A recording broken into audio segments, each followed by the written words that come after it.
د پخلنځي لیدونکو سلامونه او ښې چارې. لومړی خو په سر کې له ټولو لیدونکو نه منندوی یم چې ویډیوګانې شیر کوي ورسره.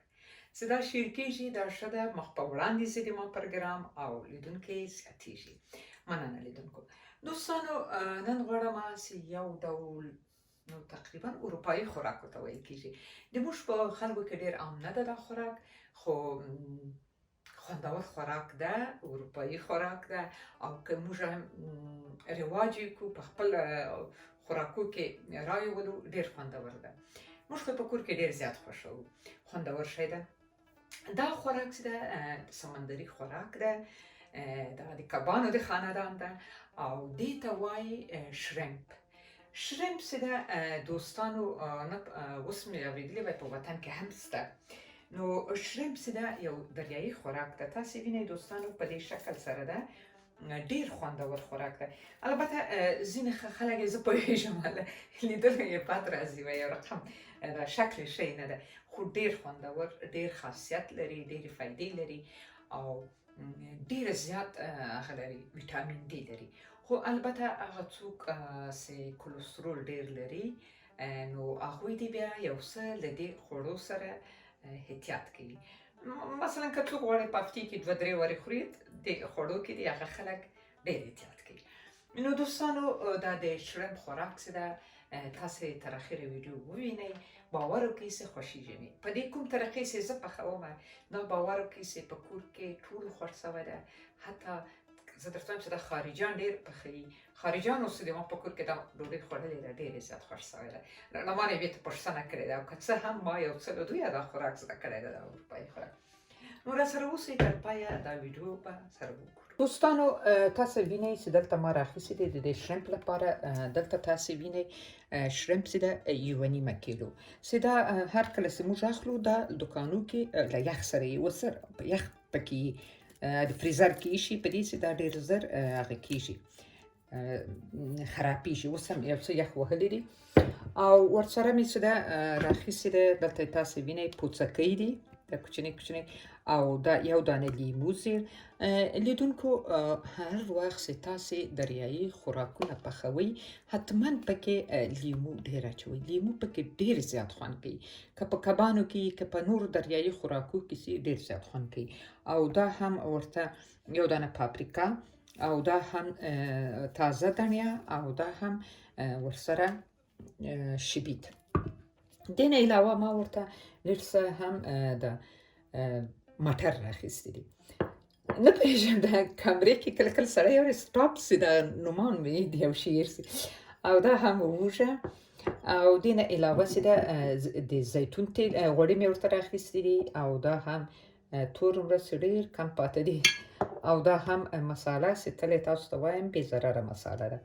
دا هم مساله او په دې کټو کې چې تاسې وینئ دوستانو دا هم وطني کښلې خوندور بوی لري زیره او دې نه علاوه چې ده دوستانو دا هم دلمه‌ای سره مرچ پوډر. لیدونکو د دې شرمپ لپاره دې لپاره چې دا نور هم خوندور سي او کوم رقم چې ما هم لیدلي دي چې اروپایان هم څنګه پخوي نو دوی پکې اکثره وخت دوی په خوړو کې دغسې خوړو کې لا په د بعضې مکروني کې چې دوی پخوي دوی پکې د بعضې زڼې پکې اچوي لکه موږ په ډوډۍ په سر چې ډوډۍ پخوو ور اچوو یا هغه تورې دانې او دا شیان دوی دا شیان ور اچوي. دلته ما هم ورته راخیستي دي دوستانو. دلته ما راخیستي دي دا یو رقم زڼې دي، نه پوهېږم چې دې ته موږ څه وایو، دا نه پېژنم موقت وایم او دا داسې په یو اسیایي دوکان کې مې اخیستی و، په دغسې ساده پلاستیک کې و په هغه وخت کې او پلاستیک کې مې نه ساختمانه به یې نوم و پې، خو دا مقصد زه کله په ډوډۍ په سره ور اچوم. او دا هم د لمر ګلې زڼې دي چې تاسې وینئ او دا هم چې ده د کدو زڼې دي.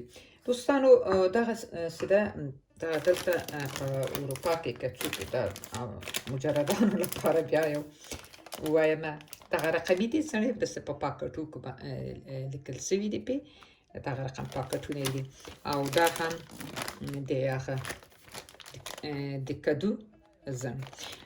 دغه زڼې چې ده په خوراکو کې ډېر زیات هغه لري فایده ډېره لري، دا خلک یې ډېر زیات خوري په ډوډۍ کې هر وخت دوی په دسترخوان باندې داسې په لوښي کې همدا شان ایښي په دې رستورانو کې لیدونکو په دې چې دوی دغسې ډوډۍ په سر یې اچوي که هر شی یې که چا خبره که شوروا مې دوی په سر مسد ور البته نه په وچ خوړو باندې او دا هم ورته ما یو څه اضافه پکې ورته یو څه خوزان او یو څه هم بادام راواخیسته نو لیدونکو تاسو راسره اوسئ اوس وګورئ چې زه دا شرمپ څه رقم پاکوم او په څه طریقې پخوم دوستانو زه خو یې داسې په لاس باندې جلا کوم دا رقم یخ مات سوی دی په دې شکل جلا کوم که چیرې تاسو بیړئ او دا یخ وهلي تاسو کولی شئ چې دستي په ایښودلو اوبو کې واچوئ او جوش ورکړئ او بیا درته اسانه وي اساني جلا کېدل یو شی ده البته خو په دې شکل چې اوس دا مار زه کوم دې یخې مات سوی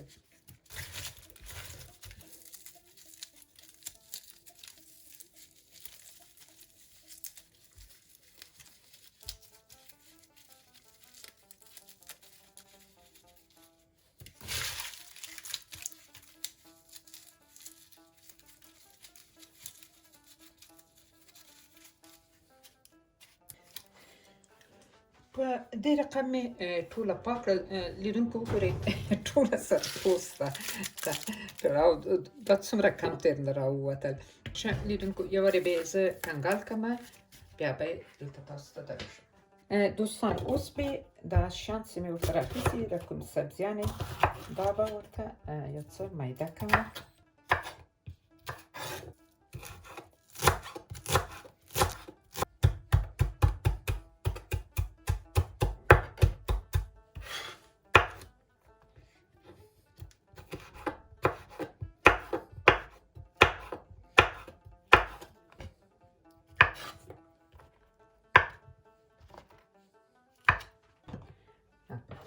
لیدونکو دلته تاسو ولیدل زما دا شیان مې ټوله میده کړل البته کمره مې ګل کړې وله ما ویل چې وخت ډېر ضایع نه شي نو د دې لپاره چې ده دوستانو دا هم د شرمپ خو به زه پخوم له دې شیانو سره تاسې به ووینئ دوستانو او دا پوڅکۍ چې دي دا به هم ورسره جلا بیا پخوم نو لیدونکو تاسو به ووینئ چې په څه شکل سره خوراک خوندور اسانه او فایده‌مند خوراک ده حتما یې په آخر کې وایزمې پښیمانه کیږئ نه لیدونکو لومړی به زه دې ته اوږه ور واچوم اوس به غوړي ور واچوم زیتون غوړي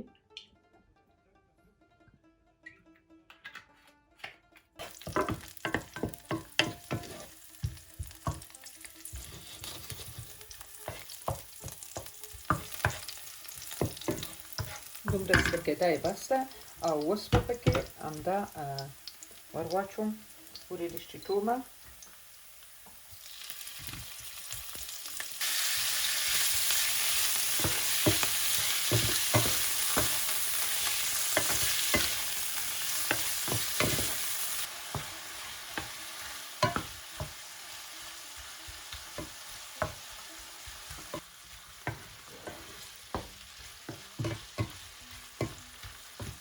اوړه باید تیز شي اوبه ونه باسي دا باید یو ډېر مخصوص خوندور بوی ځي نه پوهېږم د ما یې دا بوی ډېر زیات خوښېږي ښه مساله لیسته ور واچوم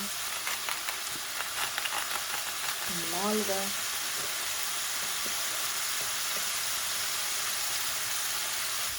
او اوړه تیز ده دوستانو اوړه باید ټیټ نه ایسي اوبه ونه باسي टमाटर वर वाचून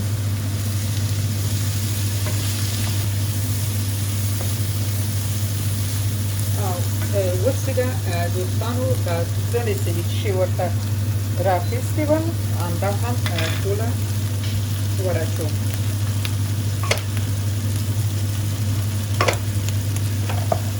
دا یو ډېر قوي خوراک دی لیدونکو ګوره دا هم ډېر ښه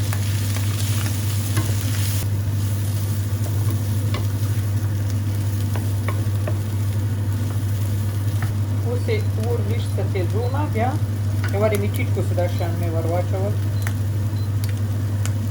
وروسته دانې هم ته اچوم ډېره ښه او دغسې سیبکن هم دا ور اچوم پاپریکا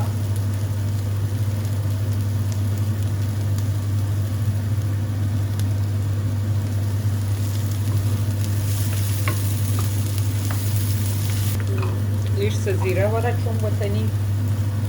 تاسو خپله خوښه که د ور اچوئ هم نه ور اچوئ که ور اچوئ په خپله خوښه او بیا لږ څه هم تقریبا یوه قاشقه د چای پوري مې دا ور واچول او تور مرچ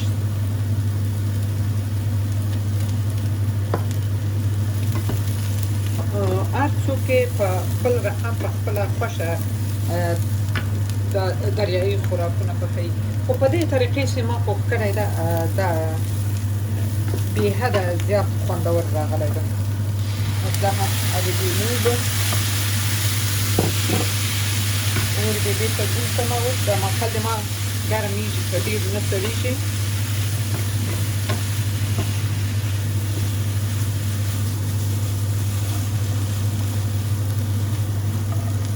ډېر خوندور دا هم دا ډوډۍ دوستانو دا خو اوس دا تیار سو پوخ سو. ډېر اسانه او ډېر یو خوندور خوراک ده هیڅ مشکل نه لري. پوخ او پوخ ده. دا پوهیږئ دوستانو خلک یې خام هم خوري البته زه یې نسم خوړی. مالګه یې سمه ده او ډېر خوندور ده. په راسمه د پوڅکیو پخولو ته لیدونکو پوڅکي غواړم چې په دا رقم د کوچ غوړي دي دغه سبزیان پکې سره کېږي په دې کې غواړم سره کړم. البته دا ډېر خطرناک نه دي دوستانو چې ډېر ضرر ولري. اوس به پوڅکي ور واچوم.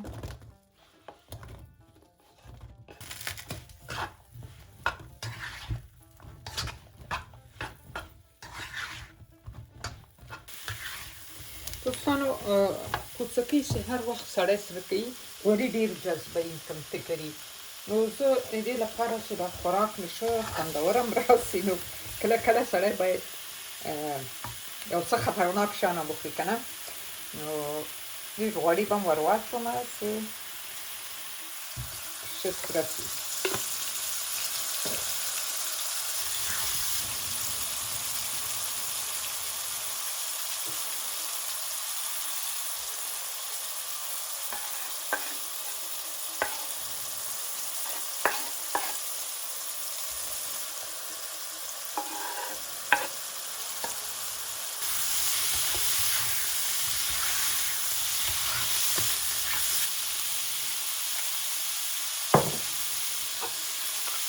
افغاني زیره بیا پاپریکا مساله پیدا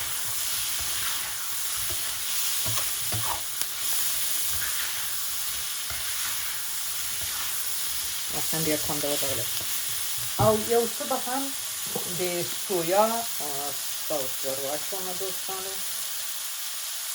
ډېر کم.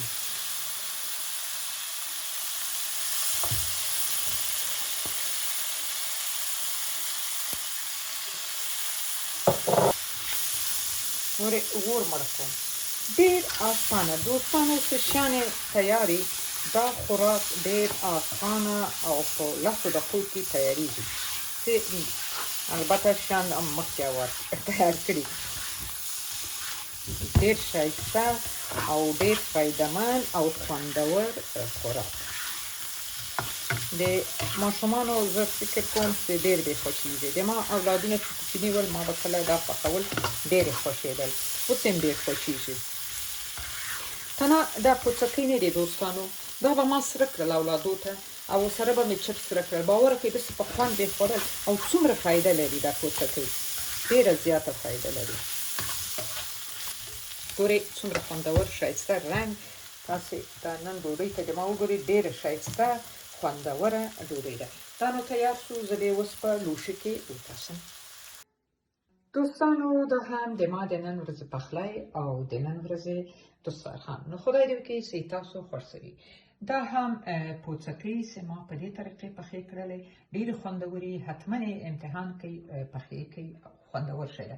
او دا هم شرمپ چې په دې طریقې سره پخول کیږي او ډېر خوندور. دوستانو خدای دې وکړي چې تاسو دا ویډیو خوښه سوي، نو کله کله به یو څه د خوراکو کې تنوع باید راولو او یو څه د اروپایي خوراکونه هم سره زده کړو که نه. که څه هم موږ خلک ډېر د پوڅکۍ او د شرمپ نه خوري، خو که شروع کړي پښیمانه به نه سي، خوندور خواړه دي. نو لیدونکو د تاسو جای خالي او په دې هیله چې تاسو د ما ویډیوګانې خوښې کړئ، سبسکرایب او شیروئ چې نورو دوستانو ته هم ورسیږي. نو تر بلې ویډیو پورې مو په الله پاچا سپارم. روغ جوړ او خوشحاله اوسئ.